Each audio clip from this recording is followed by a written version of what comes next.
welcome to the OBX wave report for Wednesday, December 21st, 2022. And wow, boy, do we have some news for you today, both for the Outer Banks and for the United States as well, as we conduct our wave report for the day, where we talk about all things waves, weather, climate, and beach lifestyle. And today we're going to focus in on weather. And you might notice that I'm wearing my Godzilla t-shirt. I thought that would be appropriate for this morning because it's getting a little Godzilla-ish out there. We're tracking a storm that is expected to have as much energy as a Category 3 hurricane. It's expected to bomb out a drop in pressure from around 1,000 millibars to around 960 millibars, so a 40 millibar drop in pressure over around a 24 to 36 hour period, so very rapid intensification.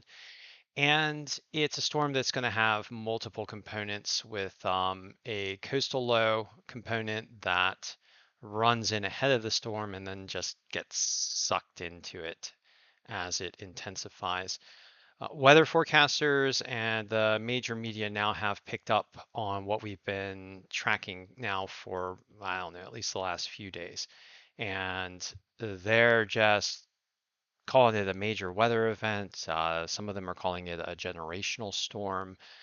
Some of them are, some of the reports I've seen come in indicate, according to just expert assessments, that upwards of 90 million people or more will be impacted by this storm across the United States.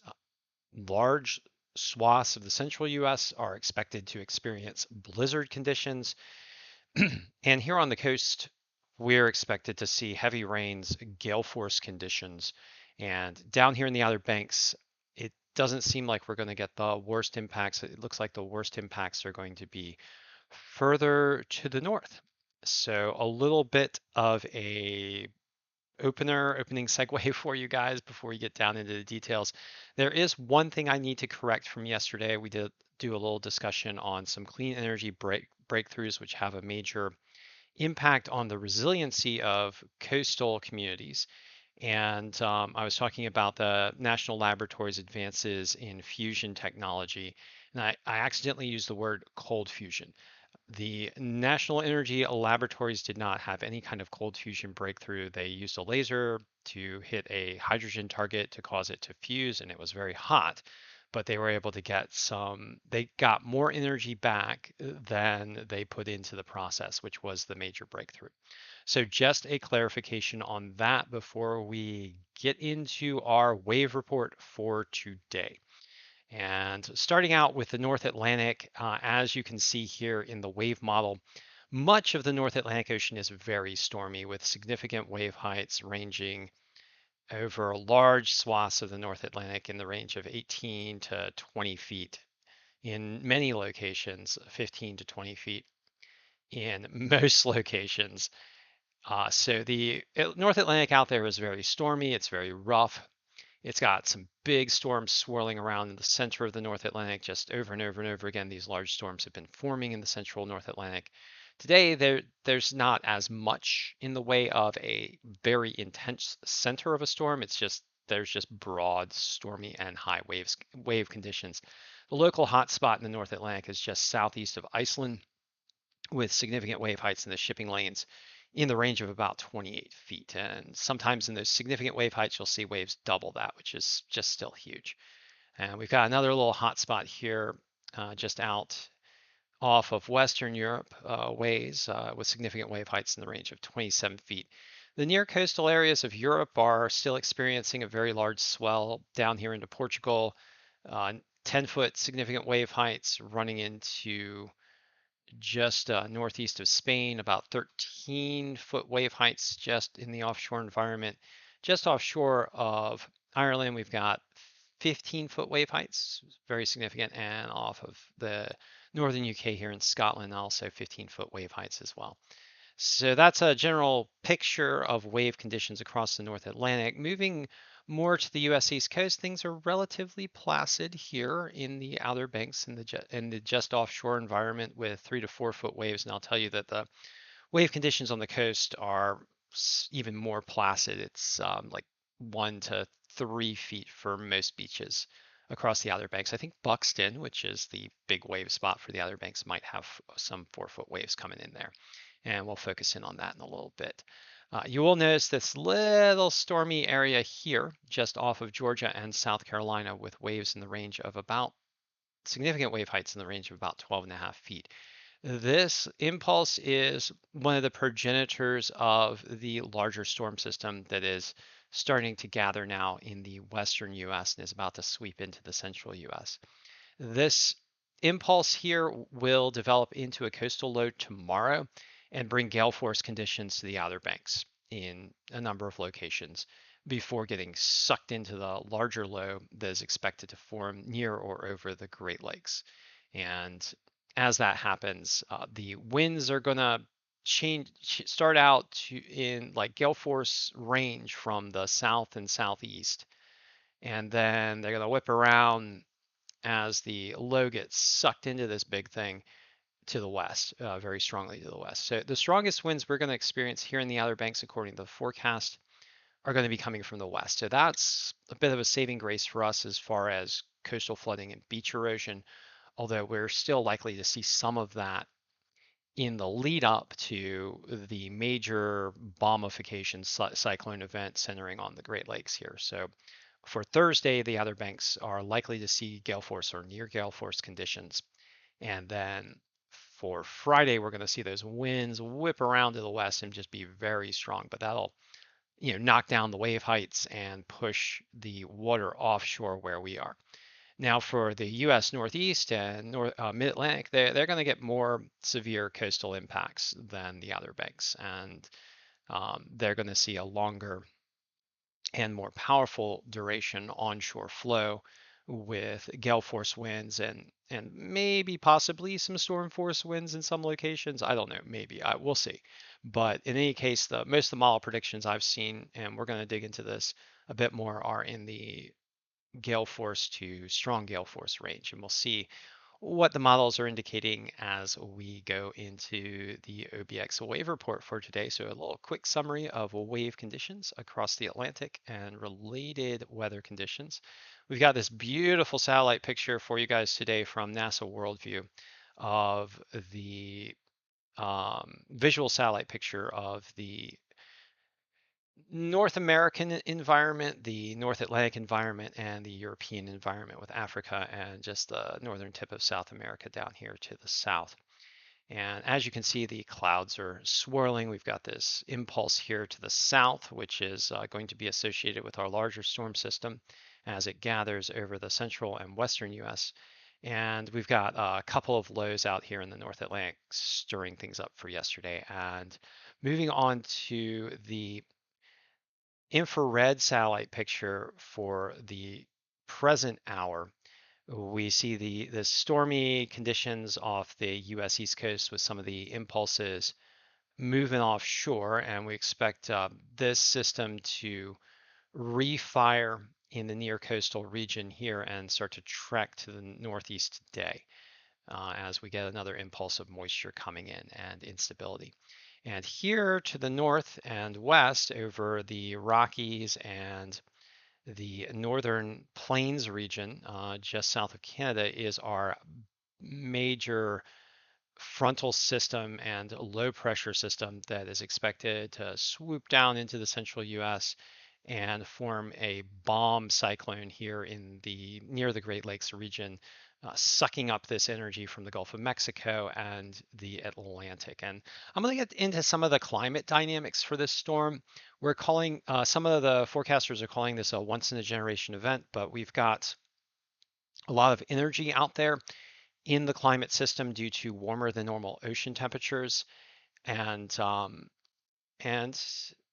so there are some climate impacts to this system, and the overall increased temperature environment for the global system just provides more convection, generally more lift off the surface of oceans and lands, regardless of season, because it's warmer. So you've got more energy in the atmosphere as well. So there's a, as with all storm systems these days, there's a bit of a climate fingerprint. I'm not going to talk about how much of a climate fingerprint. I'm going to leave that to the experts and the modelers. If this storm system becomes historic, the experts and the modelers will likely give an assessment of what degree of climate influence um, this storm had as part of its generation and formation. I'm just going to point out some areas in the climate system in the Atlantic specifically that are providing extra fuel for this storm. All right, so those are some local condition, well, not local, a national picture of the satellite, infrared satellite. It's worth noting that there's also this big, messy area here out off the Pacific Ocean. So I wonder if that stuff is going to be part of the fuel for the next storm system. So we got this, just huge area of cold cloud tops here off the Pacific where there appears to be a lot of convection, a lot of storminess.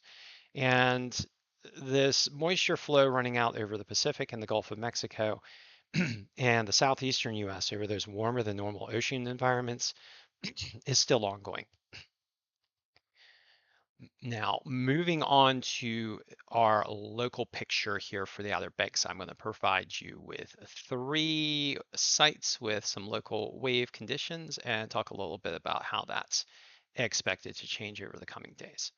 So for Jeanette's Pier right now, we've got 1 to 2 foot wave heights, so not too big here at Jeanette's Pier at all. It's much calmer than it has been over the past week, and this is kind of a calm before the storm situation. Although at Jeanette's Pier, I don't believe we expect to have extreme or very powerful wave conditions in relationship to this system.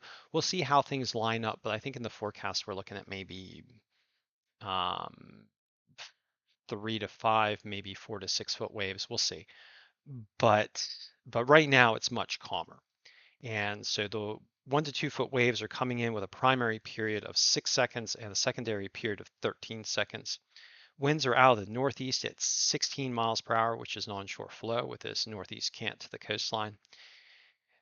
The air temperature is 47 degrees Fahrenheit, and the ocean water temperature is 53 degrees Fahrenheit. It's a bit warmer today than it was yesterday, although I'm sure it still feels pretty cold there down at the coast because you get that damp cold and it's almost like taking a dip in the ocean when it's 47 degrees Fahrenheit. So that just feels cold.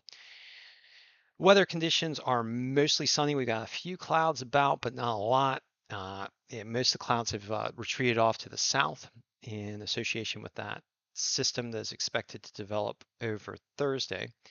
And we've got an expected high today at Jeanette's Pier, 52 degrees Fahrenheit. Moving on south to Buxton, our big wave spot for the Outer Banks. And I was not correct. Right now, Buxton is experiencing 2 to 3 foot wave height. So it's pretty calm, pretty mild here at the Outer Banks right now. So the big wave spot, Buxton is experiencing 2 to 3 foot waves with a primary period of 12 seconds, secondary period of 6 seconds. Winds are out of the northeast at 17 miles per hour. This is also an onshore flow. The air temperature down there at Buxton is 50 degrees Fahrenheit, which is also warmer than yesterday. The ocean water temperature at 60 degrees Fahrenheit. The weather conditions are partly cloudy, windy, and the expected high today is 57 degrees Fahrenheit there at Buxton. Buxton is expected to experience some big waves from this storm event, and I'll get into that a little bit later, as are the south-facing beaches, and we'll get into that a little bit later as well. So I'm going to go on down the coast here to Ocracoke, where waves are pretty small there at 1 foot. So 1 foot waves at Ocracoke with a primary period of 9 seconds, secondary period of 4 seconds. I don't know if there's anything rideable out there. I haven't seen it. Doesn't sound like it. I don't know. Maybe if you get a longboard out there. But in any case, winds are also out of the northeast here at 17 miles per hour. And this is like a cross shore, offshore component with that southeast facing beach there at Ocracoke. The air temperature is 49 degrees Fahrenheit and the ocean water temperature is 62 degrees Fahrenheit. Ocean water temperatures continue to come down as we get into late December. This is expected. Coldest periods are January and February, and we're entering that, but even so, down there in Ocracoke, water temperatures are still in the 60s. Weather conditions are cloudy, windy, with an expected high today of 57 degrees Fahrenheit. With this storm system, we'll expect the south beaches to experience the stormy conditions first as the conditions move on up the coast in association with the coastal low that's going to get sucked into that system. So on Thursday, conditions across the Outer Banks will deteriorate from south to north as time progresses. The further south facing beaches will experience the most storminess, the most waves, and the most coastal flooding and beach erosion associated with the system. With the more northerly beaches up here near Minio, where I am, so in the Nags Head region and the Kitty Hawk region, less likely to experience strong coastal flooding and heavy wave conditions in association with the storm. For us, it's mainly going to be a wind and rain event with strong winds coming in from the west, particularly on Friday, so not too bad. And then as you move further on up the coast into the mid-Atlantic and the New Jersey, Long Island, Rhode Island, Boston, Maine region, that those areas are going to experience much more severe conditions overall than the Outer Banks. So it looks like we might have dodged this one a bit. And yeah, so this one looks like it's going to be more intense to the north. I'm just going to, oh, yep. So we had a, I do want to show you some of the larger model predictions for this storm. I'm going to focus in more on the United States. And I was waiting for this model to reload as we were chattering. So I'm going to just give you guys a blow by blow on how this thing is expected to develop. Of course, these are still predictions, so things don't necessarily, even though we're just a day or two out, it's not 100% that this thing is going to line up exactly the way the models predict. And any minor changes in such a powerful storm can have a real impact on how conditions line up, where snow falls, where you see coastal flooding and very powerful large surf conditions. So just keep that in mind as I go through this model. It's still forecast and things are not set in stone. So I'm just going to advance this model. Right now, we have the stormy conditions off the southeast coast of the US in association with coastal low that's expected to form tomorrow. We've got a high pressure system over the northeast, which is these two are creating an onshore flow here. And generally, this will tend to push the waves up and help to set the stage for stormier conditions as we get into Thursday and Friday. So I'm just going to advance this model frame by frame. We get the impulse starting to move up the coast by midday today. Let's see. Just want to make sure.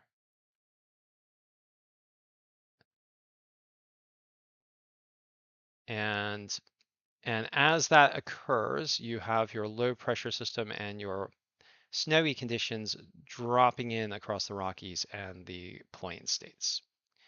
And let's see, this looks like we're at the 30s. Okay, I'm just going to advance this model and watch it here.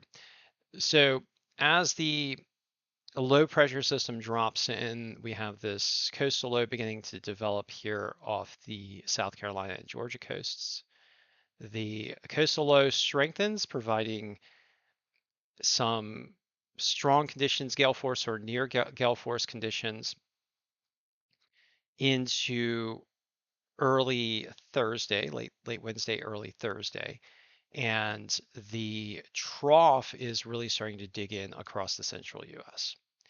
The coastal low deepens and becomes more powerful into Thursday as the trough also strengthens and we get our low starting to pop up here in the outer I'm sorry, not the Outer Banks, in the Great Lakes region, and this is the region where most of the models have been focusing on for the center of the storm to develop. And then the storm starts to draw some energy from the coastal low. So you get a little bit of a dance between the two here as they start to share energy. And then the low pressure system just south of the Great Lakes here begins to dominate and really dig in. So we're getting a 12 millibar drop in over a 6 hour time period here to 988 millibars as the coastal low shifts on up the coast here and provides more major impacts for the northeast. The low over the Great Lakes then deepens again, so down to 978 millibars. So this is a 22 millibar drop over a 12-hour period in this model as we have very broad impacts across the eastern and Great Lakes region of the US. And then the low is now dropping down to 900, looks like 73 millibars and 965 millibars in this model. So this model is showing a little bit, 961 millibars. Okay, so still a major bombification event. So about 39 millibar drop in pressure over a 24 to 36 hour period. So that's a major intensification in a major weather event, which is expected to bring heavy rain, as you see here across the northeast, some of it changing to snow for some areas, and then also blizzard conditions across the Ohio River Valley, Great Lakes region, US Northeast, and southeastern Canada. So that's just a model summary of the GFS model forecast for this system. Expected to be a major storm. Okay, so I just want to talk a little bit about the jet stream here. The jet stream is one of the main enablers of this storm system, which is the jet stream is dipping down and creating this omega type pattern here. You see this little omega loop here. And that tends to develop very powerful upper level low pressure systems that often translate to the surface. And so we've got that big omega feature in the jet stream there. It's focusing on the Great Lakes. So that's where we expect to have our strong low bomb out and provide these broad impacts. And then I'm going to just show you wind predictions here at the surface for the Outer Banks and US East Coast. And so this model is for Thursday about midday with gale force or near gale force conditions for the Carolinas in the near shore and just offshore environment. And you can see this coastal low strengthening as we get into Thursday afternoon with near gale force conditions off the southeast Outer Banks and not quite as strong wind speeds with an onshore flow on the northern banks. And then as we get more into the evening hours of Thursday, the winds are strengthening to pretty solid gale force here just off of like the Wilmington region and near gale still for the southern Outer Banks and then in the 20 to 30 mile an hour range for the northern banks. And then as we get into the night, we've got pretty solid gale force conditions across the southern Outer Banks. So this storm here is again going to combine with our other storm swooping in from the west. And you see the winds actually kicking up more as we get into the early Friday hours. Yep. Or I'm sorry, this is still late Thursday. So late Thursday hours. So still getting more powerful throughout Thursday here. And then still, yep. I'm sorry. This I was used to the 6 hour. This is actually let's see. Is this a 3 hour advancement? No, it's just a 1 hour. Okay, so this is kind of an hour by hour advancement in the model here. So we see the storm strengthening over the day on Thursday, and stronger and stronger impacts hour by hour throughout the model run here with very solid gale force conditions by the afternoon on Thursday. I'm going to go ahead and advance this model further so that we can see the impacts running into Friday. So we saw gale force conditions over the Outer Banks on Thursday, as particularly for the southern Outer Banks. Now look at this as we get into Friday for the U.S. Northeast. We've got gale force conditions over a very broad area. And then let's advance this a couple hours. And these gale force conditions continue to strengthen as this storm, and look at this wind field, it's nuts, over the Great Lakes just deepens and starts to bomb out. So we've got 44-mile-per-hour sustained winds off Long Island, and in the similar range are running through Rhode Island, and off Boston we've got near gale force conditions. I'm going to advance this a couple more hours and see what we're talking about. So in the nearshore environment, yeah, 48, 50-mile-an-hour winds. These are sustained winds. This is not including gusts. So you'll see stronger gusting than gale force conditions off of Maine. And then I'm just going to advance this a couple more hours, and very similar. So near 50-mile-an-hour winds here off of Rhode Island, with gale force conditions off of Maine. And actually, if you look at the Great Lakes here, we've also got gale force conditions over the Great Lakes in many locations. And as you can see, the winds have switched around to the west and southwest here for the Outer Banks. And this is during Friday. And I can't stop looking at it. These are very strong sustained gale force winds here. It's worth noting that this Earth Null School model is, when I see 48-mile-an-hour winds in the Earth Null School model, that's some tough stuff. Sometimes the Earth Null School model seems to undershoot the strongest conditions by a little bit. So for these being sustained conditions, this is a very powerful storm. And we also have, I mean, you can see there's gale force conditions just offshore for the Outer Banks, but these winds are coming in from the west. It's worth noting they do whip around to the south here for the New Jersey shore in near gale force. And looking at the fetch, you're talking about 3, maybe 4, maybe 500 miles of fetch here off of Boston, Rhode Island, Long Island, and Maine. So that's going to push a lot of water into shores there. So expect a major coastal flooding event. All right, so that's a general summary of what the models expect for this storm system, both for the East Coast and the Outer Banks. I am going to start talking about some local climate conditions. We're going to move to the ocean model, and might as well look at local wave heights here in the range of significant wave heights in the range of 18 feet just off Rhode Island. So very large waves here in the nearshore environment. It's worth noting that the nearshore environment doesn't typically get as large as the far offshore environment. So these are very large waves for the nearshore environment here, with some of the waves coming in at double the significant wave height. So you're talking about maybe 36-foot waves on occasion out here in this major storm system. So pretty brutal there. And I actually want to advance this a little bit and see how these waves intensify as the storm intensifies. So you see this, we got much more, so significant wave heights, yeah, in the range of 20 feet just here off of Maine. And some waves would run up to 40 feet in the largest waves. So very powerful wave conditions in association with the storm. Oh, well, here we go, near 24 foot. Let's see, do we have a 25? Nearly 25-foot significant wave height. Yeah, I'm sorry, I need to advance this a bit more. Yep, 25-foot significant wave heights off of Maine in association with the system. So, and then in that you could see some 50-foot waves. So very powerful wave conditions here and coastal flooding potential for the Northeast.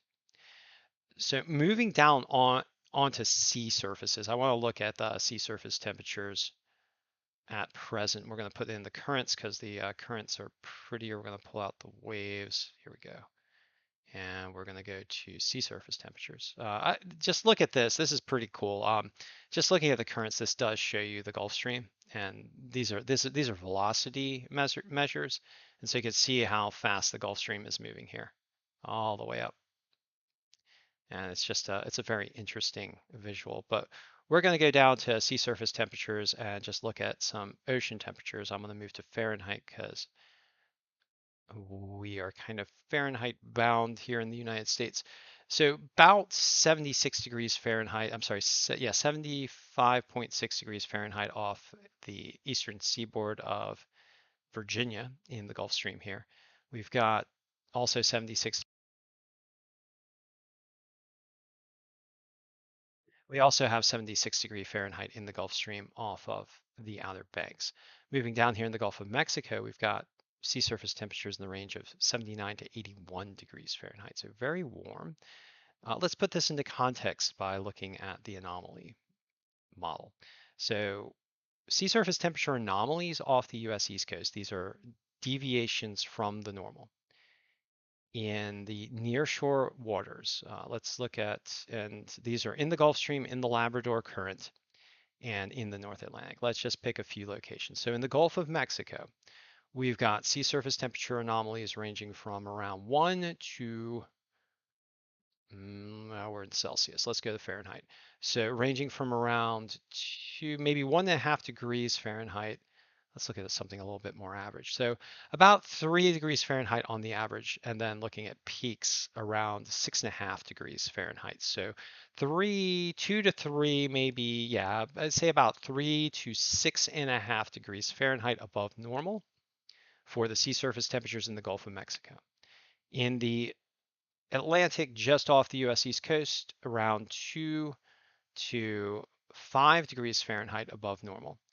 And then in the Atlantic Ocean off the mid-Atlantic and the Northeast, around, we'll say 1 to, and as we get into this confluence of the Labrador Current and the Gulf Stream, watch these numbers.